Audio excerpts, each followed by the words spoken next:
Hello, welcome. So today we're going to be taking a little dive into r/Today I Effed Up. Oh yes, love it there. So if that sounds like something you'd be interested in listening to with me today, then please do stick around and enjoy. And don't forget to like and subscribe, please. Thank you.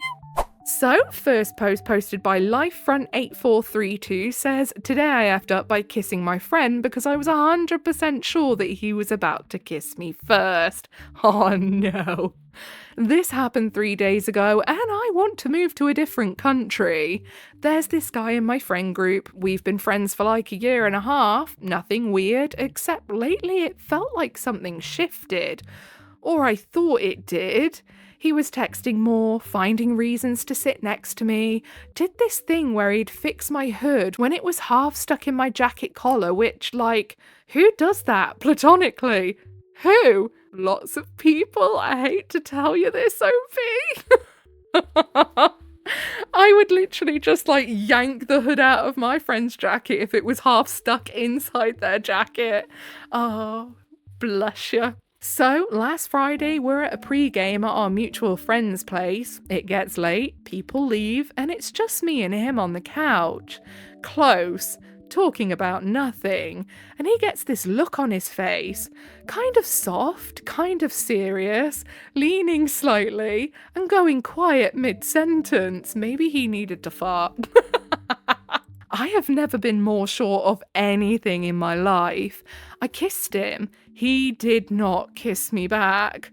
Not like he pushed me away. He just froze and then pulled back a little and did the sharp exhale and said, "Oh, one syllable, oh."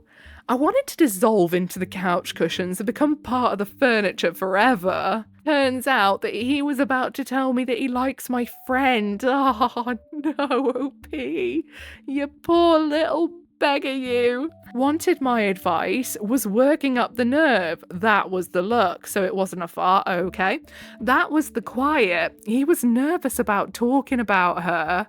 I had to sit there for another 40 minutes because I couldn't leave without making it weirder. I mean, I would have skedaddled straight away. I'm not gonna lie to you. I'd have been like, whoop, I read that wrong. See you later. Off I pop. We both pretended to watch something on his phone. I don't know what it was. I was not processing visual information at that point. He texted me the next day like, "Hey, are you okay?" And I said, "Yeah, lol," and have not opened anything since. I have to see him Friday, same friend group, they will be there. I am not okay. Oh no, bless you. TLDR, misread a moment so badly I kissed a guy who was actually about to ask me for dating advice about someone else. Have to see him in 4 days. I think that's the part that makes this just so much worse, isn't it? That he was literally just about to ask for advice about liking their friend. So obviously the OP has feelings for them. And then to be slapped in the face with the wet fish of, "No, I like your mate, actually. And you've just literally come on to me very strong." Like, oh. Yeah, I would have wanted the sofa to eat me too. So, Giraffe with a top hat says, "Talk to him. Don't brush it off and act cool. Really talk to him. There's a 99% chance that he also has no idea how to navigate this, and he's just as embarrassed or confused as you are. Tell him it was a spur of the moment thought that you acted on because you think he's cute or whatever, and you misread the situation. Let him react from there. Don't self-sabotage and be like, 'It was nothing and I don't actually like you, ha ha.' Put the ball on his side of the court and see what he does." So then OG Capsulier 593 says, "Also tell him that you felt embarrassed, so that's why you acted weird after. People genuinely appreciate honesty, and yeah, it feels embarrassing to start talking about being embarrassed, but it's just getting the embarrassment over and moving out of the awkward avoidance, but still perpetually awkward feeling. Yeah, I think sometimes if you just call it out for what it is, like say it out loud, that was embarrassing, it kind of gets rid of the embarrassment almost. Do you know what I mean? Like, once you've called out a situation, it takes away that gut punch of it. Sitting and stewing on it is the worst, for sure. What sounds worse? Getting a bit more uncomfortable up front but resolving it, or sitting in between awkwardness and embarrassment until you either disconnect from each other or talk about it anyways to stay connected. Cannot change what happened, but can change how you react to it, which matters just as much. And if this is a friend with who you want to keep the friendship going, it's definitely a good idea to address it, because sitting on something like that is just going to make everything so awkward and then probably ruin the friendship. At least if you address it for what it is, you've got a chance then of tackling it and just moving forward and both just going, do you know what? Whoopsie. Let's leave that there. Next post posted by Goose Academic 541. Today I effed up by gaslighting myself for 10 years into thinking that I was caffeine immune while drinking only Monster Energy. 0. I mean, that is a quick way to damage all of your organs, my love, my goodness, says the girl here who has a fridge full of Diet Coke cans, but we aren't going to talk about that, alright? Hey everyone, this is a throwaway account because I feel incredibly stupid. I recently saw a Reddit post from a guy who drank nothing but Coke Zero for years and spent a fortune on doctors trying to figure out why he had chronic headaches. I do drink water, by the way, I will let you know. I get through at least like 1.5 liters a day. Probably not as much as you should get through, but I have a bladder that is the size of a pea, so any more than that, and I will not leave the toilet. Only to find out that he was just severely dehydrated, or allergic to the ingredients of Coke Zero. It was a funny read for me because it felt exactly like what happened to me, but with an M on the can. I'm 30 now. For the last decade, Monster Energy, Absolutely Zero, the blue one, was my only source of hydration. That is crazy. How is your heart still okay? It started around age 20 with 1 or 2 of the Zero cans a day. By the last 3 years, it had spiraled into a minimum of 4 to 5 cans every single day, morning, noon, and night. When I say I drank only Monster, I mean it. I would have maybe 1 glass of water when I woke up and 1 before bed if I felt particularly dry. But for the other 16 hours of the day, only Monster. Water wasn't even in my vocabulary. I was conditioned. It was a Pavlovian response. The moment I sat down at my computer to work or game, I needed that ice-cold can from the fridge. Nothing else tasted right. My brain performed Olympic-level mental gymnastics to justify this, because I could drink a Monster at 11 PM and still fall asleep. I convinced myself I had developed a caffeine immunity. I think there's probably something else going on there, my love, which you should probably talk to your doctor about. I genuinely believed my body just didn't react to it anymore. I ignored the science and the common sense because I didn't want to give up my ritual. For years, I've been dragging myself to doctors frustrated because I felt chronically flat and exhausted despite being pumped full of stimulants. I was ashen, incredibly pale, and recently I noticed my dark eye circles were getting so bad I looked like I hadn't slept since 2014. I couldn't lose weight to save my life, even while being in a massive caloric deficit. My metabolism was basically stuck in a permanent error state. I'd get random heart palpitations or a racing pulse while just sitting still, which I knew came from the caffeine, but still was able to ignore it.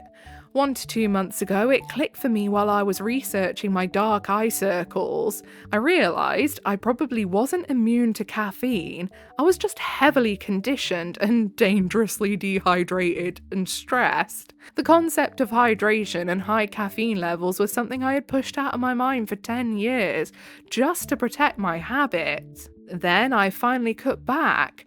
I now limit myself to a minimum of 2 cans and never after 3 PM. Everything else is water with lemon.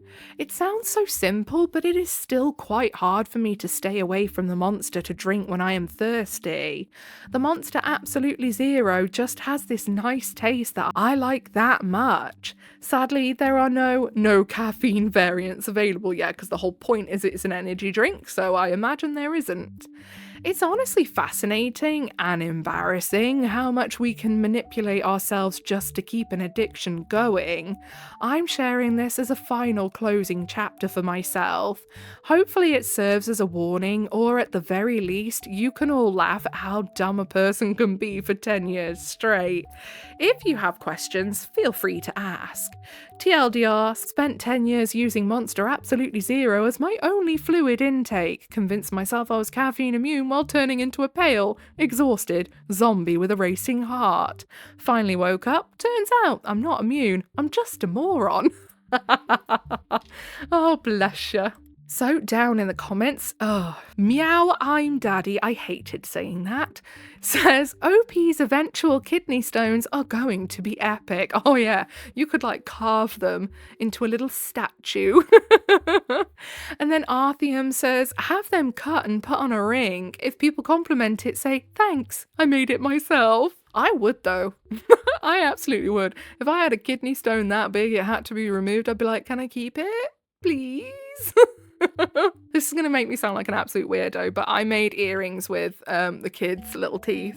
If they're going to lose them, we might as well put them to good use, you know? And like every parent, right, okay, every parent keeps their kids' teeth when they fall out, their baby teeth.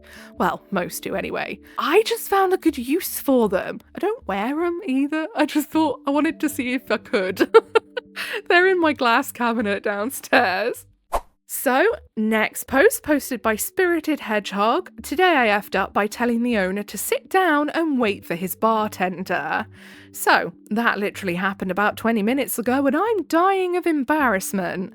I've been a bar manager for years and usually work on weekends, but tonight I had a night off and a very long day, so I figured I'd go and have a drink. So, I'm sitting at the bar of this small local restaurant enjoying my drink and I see that guy, who probably had a couple too many drinks, just very confidently walks straight behind the bar and goes to grab a bottle.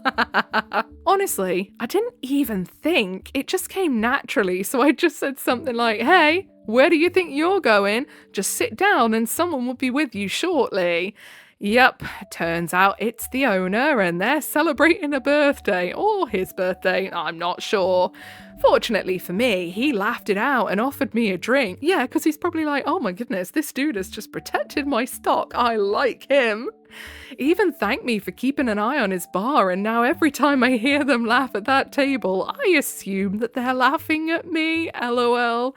Edit, I know they're not actually laughing at me, it was just meant to be in a funny, damn I'm an idiot way. TLDR, today I effed up by telling the owner of a restaurant to sit down and wait for an employee to give him service. I love that though. That's like actually quite wholesome that the guy was just like, oh, I like you. You've protected my bar. I like you. So down in the comments, PickMe20 says he was appreciative. I once challenged my director, whom I had never met, at the secured entry gate because he tried to piggyback behind.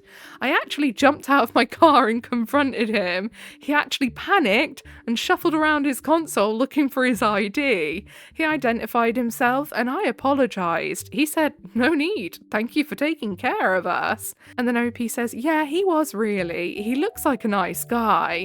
I'll definitely come back and try the food, lol. You might even get a freebie. You never know. You got a pal for life. So, next post. I've done it again. I've cut off the person who posted it. I did this in the last video as well.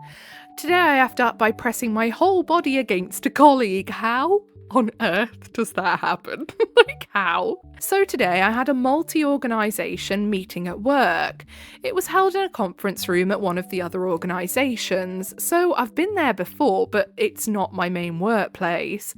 Two of the exterior walls are all glass, so there are big pillars on those sides to support the main structure of the building. After the meeting, several of us are standing around chatting, and I was near one of the pillars. Someone had to get past us, and the people in front of me wouldn't have been able to step back since they were next to the table, so I stepped back against one of the pillars. However, after taking a couple of seconds, I realised the pillar is kinda squishy. Everyone in the conversation has stopped talking and my boss is looking at me intently. I hear a noise behind me and realise that I had not stepped back against the pillar.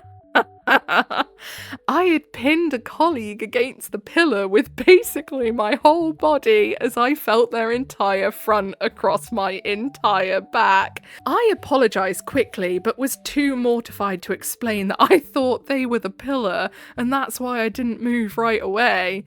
In hindsight, I think it's probably good I didn't explain because I probably would have told them that they felt squishy, which would have probably made it worse. Oh my goodness. If I'm invited to the next meeting, I'll make sure I get there early enough to sit on the side without the pillars. TLDR, I thought I was backing up against a pillar, but there was a person in between me and the pillar, and I hadn't noticed. I had pinned said person against the pillar for an awkward amount of time. Oh god, that's something I do know. That is some sort of stupid thing that I do. So down in the comments, Get Off My Reddit says, "You're overthinking this. They have already forgotten about it." Oh, I don't think they have this time. I know everyone says, "Oh, don't worry, they've already forgotten." I would not forget being squashed against a pillar by a colleague. I'm not gonna lie to you. Sorry, OB. So then Neemair says the squished colleague probably hasn't. Exactly. And then test subject 793 says, "Squish that colleague!" Okay, then last post for the day, posted by Useful Sherbert 1576. Today I effed up by thinking that I was muted on a work call while hiking. Why were you on a work call and hiking? It's my first question. That's one way to get banned from working from home. So today I effed up by trusting a mute button. I work from home and my girlfriend and I just moved in together. I've been trying to take short midday breaks to reset my brain. Nothing dramatic, a quick walk from a nearby trailhead, then back for afternoon meetings. I had a recurring video call right after lunch, so I logged in on my phone and started walking while people did their usual updates. About 10 minutes in, my earbuds started dying. I figured I would switch to speaker and stay muted while I listened. I tapped what I thought was the mute, saw the icon change, and felt like a responsible adult. Famous last words. I got to the little stretch spot where I always stop. I actually talk out loud to myself when I want to change something, so I launched into a loud pep talk, full volume, like a terrible motivational podcast that never got edited. Stuff like, "Okay, stop being such a people pleaser. You do not need to answer every message in 30 seconds. You can take a break without asking permission. Also, quit pretending that you love these meetings." Because I heard a faint echo, I added, "And if anyone asks for a status update today, you are going to say, 'I'm working on it, like a normal person, not writing a novel to prove you exist.'" That is when my boss said my name. Not in a friendly way, in a "Are you okay?" way. I looked down. I had not muted. I had switched the camera on. My entire team had listened to my mid-trail therapy session about boundaries and hating meetings. Silence. Then someone politely asked if I meant any of the about the status update. I think they're getting sick of reading your novels as a status update, mate. It's time to reel it in a little bit. I tried to recover by joking that I was listening to a podcast and accidentally replayed it. Obvious lie, since I also said my own name. Now I have an ad hoc meeting tomorrow morning and my girlfriend says I should stop trying to optimize my life like a video game. Yes. You know, there's nothing wrong with giving yourself a bit of a pep talk, but honestly, I think a rule of thumb should be if you're in a meeting, don't talk out loud to yourself. Like, just assume that the mute button could have gone off at any time and don't start yapping to yourself. TLDR, joined a work call from a hike, thought I was muted, and loudly gave a pep talk about hating meetings and setting boundaries to my whole team. Down in the comments, Prince Charming says, an ad hoc meeting tomorrow could mean that your boss is worried about your mental health after hearing your pep talk. It could also mean that HR are getting involved. If you have a regular meeting, your walk should take place before or after. This is why. Exactly. And then Chicken Zest says, or it could be because this guy is out on a hike just mumbling into the speaker and disrupting the meeting while he's supposed to be working from home. What are all the co-workers seeing? Someone who's not working from home, someone out enjoying their day and just taking a meeting on the side. As a manager, this is a slippery slope, especially if there are team members required to be in the office watching their colleague just abuse the system. Yeah, exactly. Hopefully that's not it. Hopefully they are just worried about the OP's mental well-being and they just want to check in. But yeah, realistically, going on a hike when you've got a meeting is probably a bad idea, even if it's only a very small one. Talking to yourself out loud is the most worst idea going, because like phones just do their own thing sometimes.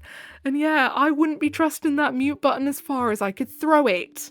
So I think that's all we've got time for today. If you made it all the way to the end with me, then I appreciate you very, very much. If you give a little like, subscribe, notifications on, that is your initiation into the Coven of Void. Welcome. Do not forget to leave an offering of a comment for Big L. Tell me anything. I'll take any. I'll take facts. I'll take fiction. I don't know. Just making it up as I go along now, aren't I? Anyway, whatever it is you're doing for the day, I hope you have a really good rest of the day. Goodbye. Don't know why I said that so weird then. That was a really creepy goodbye. Anyway, yeah, bye.